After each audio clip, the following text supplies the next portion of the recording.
Hi, this is a more focused video than the last video I did, which was origins of lower extremity and back osteoarthritis. Uh, Clearly, some of the viewers did not want all the experimental data supporting it, just wanted conclusions. So this is going to be more focused on conclusions for those interested in experimental data to support um, the conclusions. Please refer back to the longer video. So osteoarthritis is absolutely not a consequence of aging. Some people never develop it. Other times you can get it very rapidly, like after meniscal surgery, or in animal models, we found animal models that just rapidly get OA when you do certain things. So it's a mechanical issue, and we're going to cover the topic as an overview. And so these lectures are not intended for any kind of patient management. Please read this with regard to that. So before discussing the link to GAIT and sedentary lifestyle and OA, I'd like to discuss the basics of OA.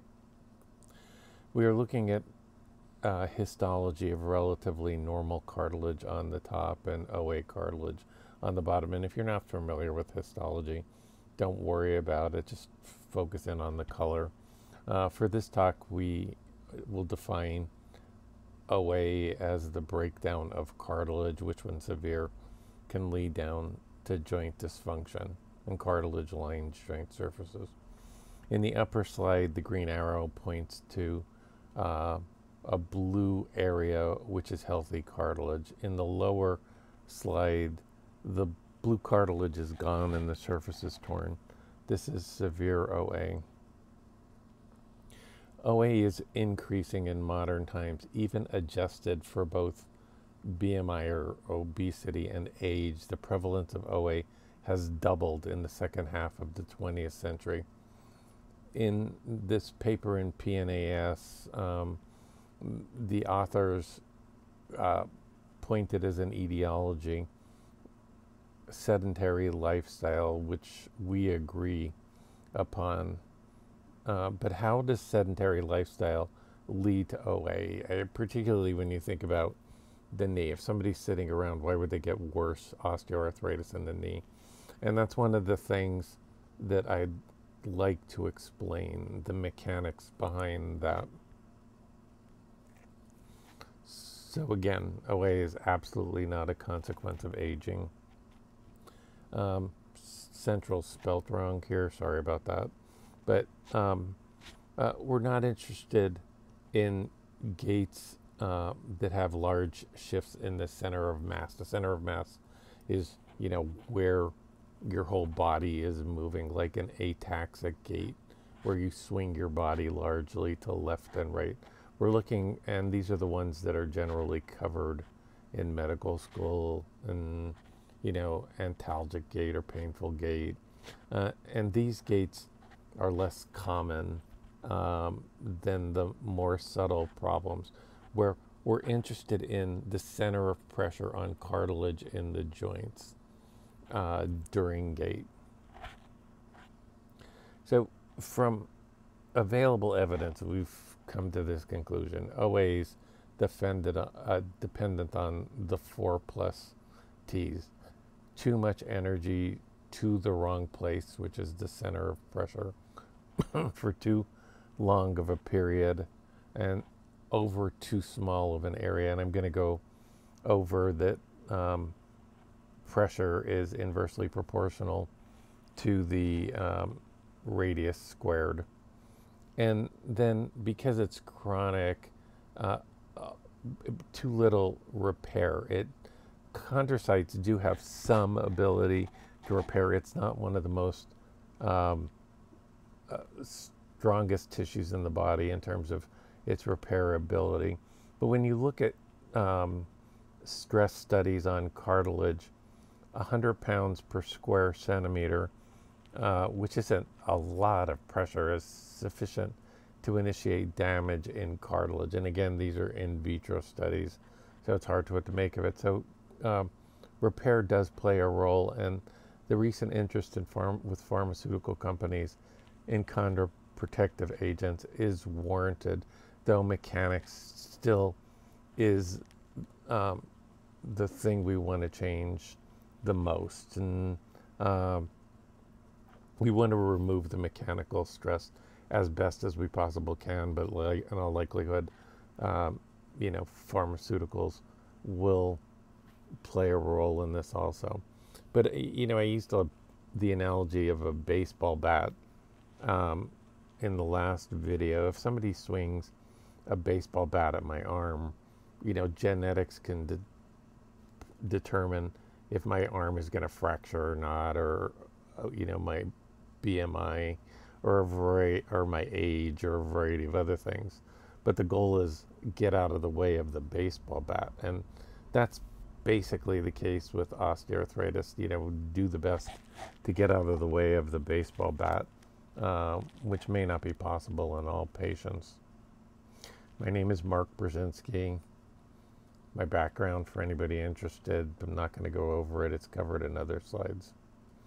So GAIT and OA. The talk will link OA to Sitter's disease and sedentary lifestyle through GAIT. And again, the supporting evidence is in origins of lower extremity and back osteoarthritis. Other things can cause, then GAIT abnormalities can cause OA, but in general, they follow the 4+ T's that we've discussed about. So jobs lifting heavy weights, jobs involving kneeling, working with your hands, it still involves the issues we discussed in the 4+ T's in an earlier slide. It'll come down to largely displacement of the center of pressure and the amount of a pressure applied and for how long, just like in GAIT. So why has evolution made GAIT motion so complex? In general, the more complex the system, the more vulnerable it is to problems. The Homo sapien bipedal gait is extremely complicated because evolution was attempting to maximize energy and efficiency. So our ancestors could go long distances walking and running. We are not designed to be great sprinters. But this energy efficient bipedal gait delivers more energy to the legs and spine than a quadrupedal gait. Therefore, our gait is more vulnerable to injury than earlier Homo gaits. So motions need to be restricted. And injured joints to our ancestors could be a life and death thing. So they had to be prevented in the evolutionary development. To finally control the motions of gait, it has to be highly regulated, and the nervous system regulation is extremely complex. And we'll just superficially cover that in the next few slides. Evolution, so again, this goes back to what we talked about.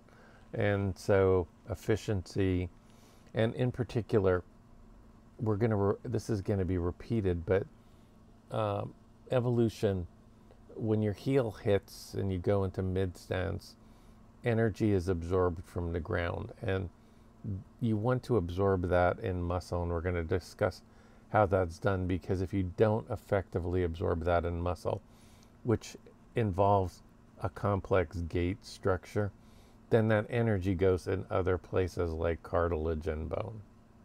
And again, the bipedal gait is much more managed than walking on 4 limbs. So I just want to go over what a basically normal gait is from the frontal view, but the complexity here is you would go why. So if we look first at the left, the knee is pointed outward, and as the heel strikes, the foot is inverted. And so as we go into mid stance halfway through the cycle, the kneecap, so the leg itself, the upper and lower leg, and the foot joint, the subtarsal joint, rotate inward. And that's going to be a critical motion because it stores energy, and we're going to see how. So it's this seems subtle, but it's a huge problem if we don't do this when we walk. And you could see, you look at this, the line in the center illustrates the center of pressure on the foot during normal gait. And notice it's not a straight line. Our gait is clearly not just throwing our leg forward and pulling the body forward. So what was wrong with the Neanderthal gait, running down a straight line? And why do we need an arch? Because gait is complicated and it's designed to do a lot of things. And if you throw off those things, then you end up with problems like arthritis. I'm only in one slide going to go over the control. So the control of gait is very complex. Yes, there is input from the cortex. Sometimes we think about walking, and the vestibular system in the inner ear, visual, proprioception from the lower extremities, and its integration, but it's integrated into the cerebellum and brainstem. But we have spinal cord pattern generators that are primitive, that perform different aspects of the gait pattern, which are modulated by a master gait generator in the hypothalamus and probably in the suprachiasmatic nucleus. But so it's a very regulated system, and introducing errors is can be subtle introductions of errors can lead to dramatic problems. And if we use the analogy of a golf swing, we pattern generate a golf swing, but a slight error in a golf swing can lead to dramatic effects on where the ball ends up. And so it's a similar issue with these subtle gait abnormalities and causing OA. So I'm not going to go through this. There's a whole line of evidence that supports that gait, subtle gait abnormalities lead to OA. There are no prospective studies, looking at gait in a 20-year-old and then following it out 30 years. So we have to get the information from somewhere else. But so why gait? First of all, in terms of what human beings do, it delivers, probably for the average person, the most amount of energy. It's 2 to 8 times body weights, averaging 5,000 steps a day. And that's a lot of energy. And if it's misdistributed, that's a problem. And if you keep doing that for decades, that's an even worse problem. But we need to store ground force energy. And this is largely ignored by most people who talk about gait. And so we're going to go over storage of ground force energy, which seems trivial, but it's actually critical. Because if you don't store the impact for pushing off in the second half of the cycle, that energy goes somewhere, and that energy will be delivered, we're concerned here, to cartilage. And the other thing is, when you are off the center, when you're not distributed, say, across the knee, the other pressure, and rather focused in it, around into a localized area of the knee, the amount of pressure you're delivering is inverse square of the radius. So it increases as a function of the square. So focusing the energy is very damaging. So when we walk, if you envision the top, this is just a box. It's a primitive diagram with a spring against the wall. So if force is applied, like ground force energy on the bottom, when we take a step and our heel hits the ground and we go to mid stance, we store, if we're walking correctly, ground force energy, and then in the second half of the cycle, that's released and we go back up to the top. So we're not pulling ourselves, we're releasing stored energy to a significant degree. I was doing a course on Michelangelo, and they made a comment that the correct body form of the David, it was correct for throwing. And so the point I want to make here is both the center of mass, David is shifted to his right, and the pressures on the individual joints. So the center of mass, the com, and the center of pressure, cop, are shifted. So temporary shifts are a necessity. For instance, here in throwing the stone. So they serve a role when they're transient. But if the shift is maintained chronically in long durations, it can lead to pathology. Furthermore, the more weight applied to the cop, the greater the damage that will occur and over longer periods of time. Of note, center of mass gaits are the ones usually talked about in medical school, but they're relatively uncommon compared to these center of pressure gaits, which I'm going to get into in the next slide and this slide. So we're focused in on the skeletal system.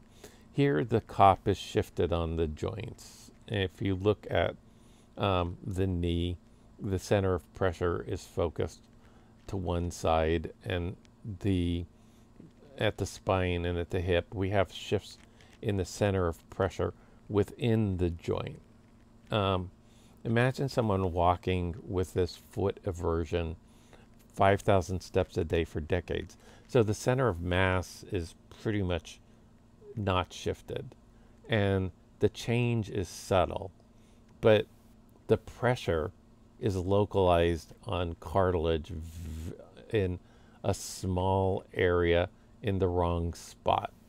And so most physicians wouldn't even pick this up, or when we're watching somebody walk, you don't even necessarily pick it up, it's so subtle. And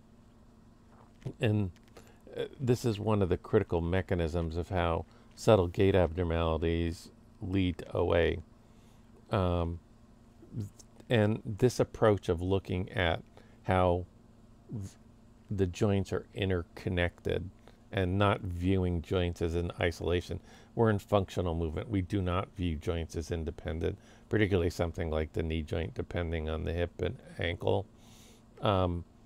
It gained the term, I think, from Kibler at the University of Kentucky, kinetic chain. So this is a kinetic chain stretching up the body from the spine to the foot, and it's altered due to foot eversion. So how do we store potential energy when we walk? We evolve to be energy efficient walkers and runners. So thanks to evolution, so we store the energy to be released in the second half of the gait cycle when we push off. But how do we actually store this energy from the ground and use it to prepare ourselves? And the answer is eccentric contraction. So concentric contractions are when, like you flex your biceps with a weight. The muscle gets shorter as you fight against the weight. But when you contract as the muscle is stretching, then this is eccentric contractions. It stores energy. How it stores energy is still somewhat of a mystery. There's some recent articles.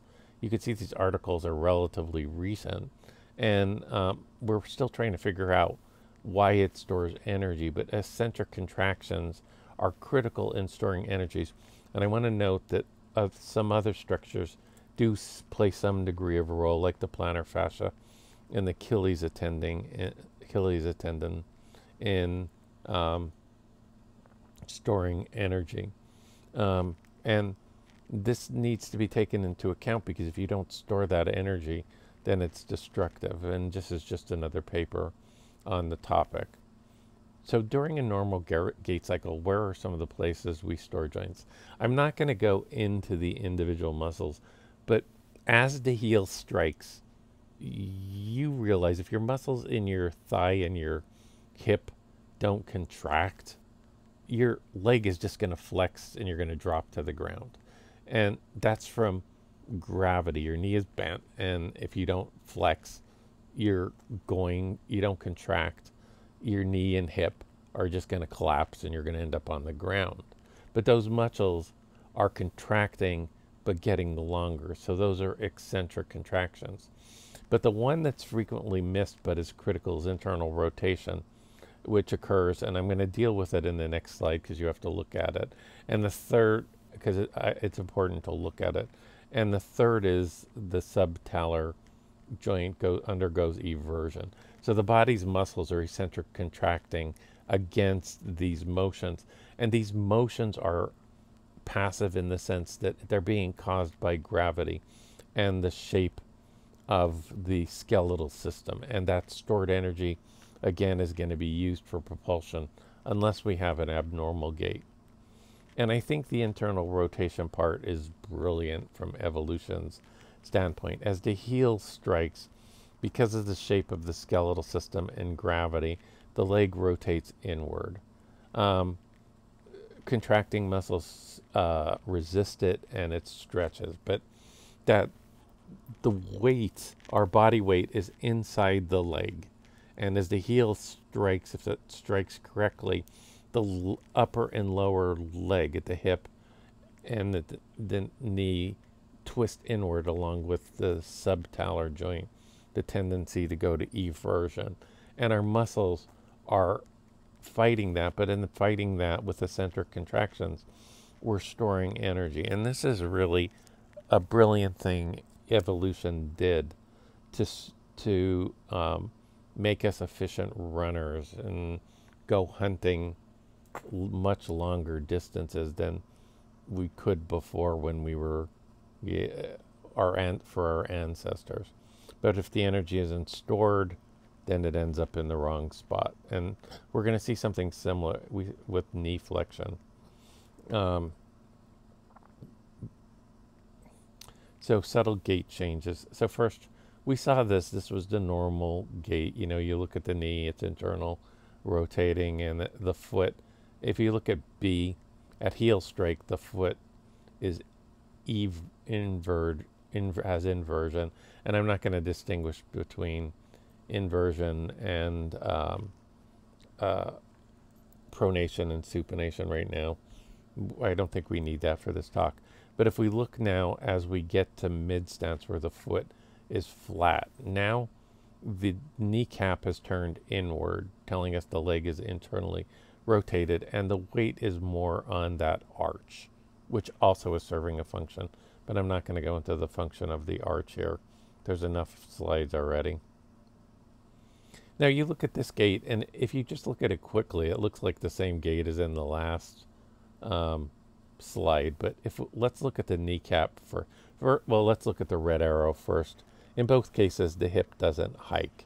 Hip hiking is a bad thing, and evolution does not want us elevating the hip or dropping the hip more than 5 degrees because it's wasted energy. And so there's no hip hiking. The kneecap, if you watch it, is not internally rotating.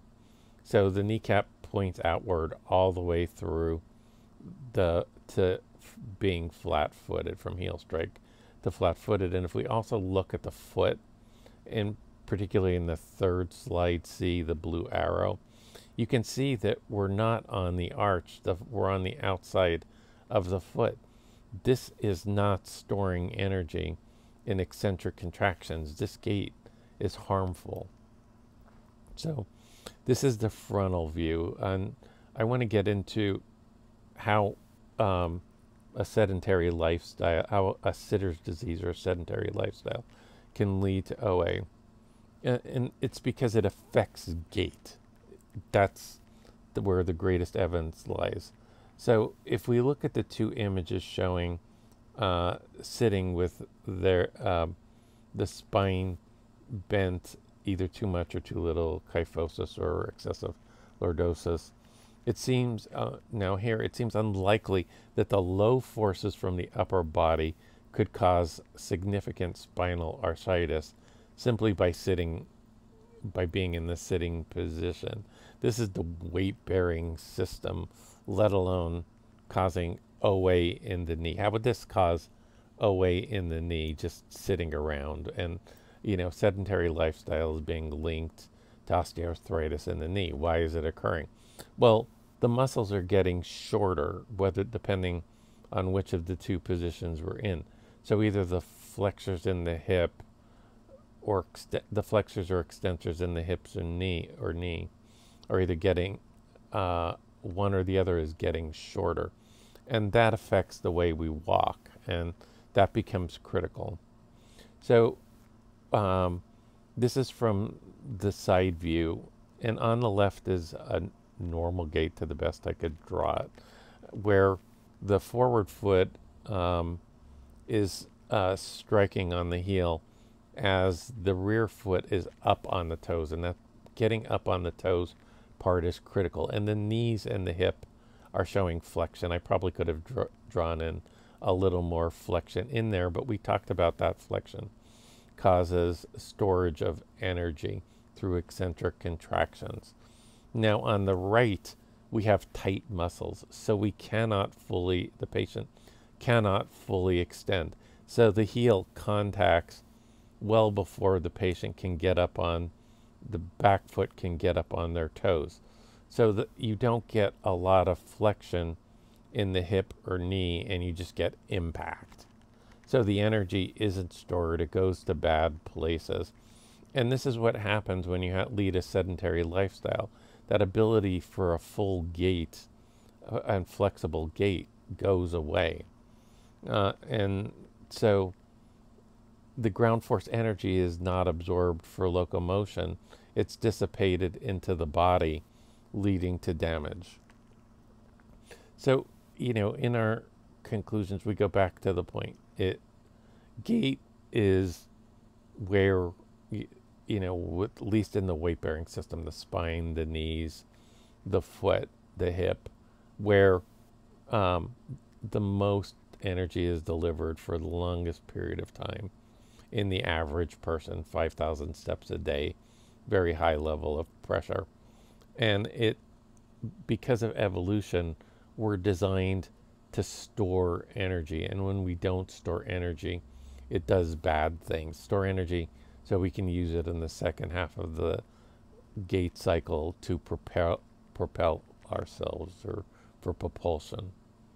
And the third is, when our gait shifts the center of mass, it shifts it to a much smaller area than over the surface of the joint, and the amount of damage it can do is inversely proportional to radius. The smaller the radius, the more damage it can do.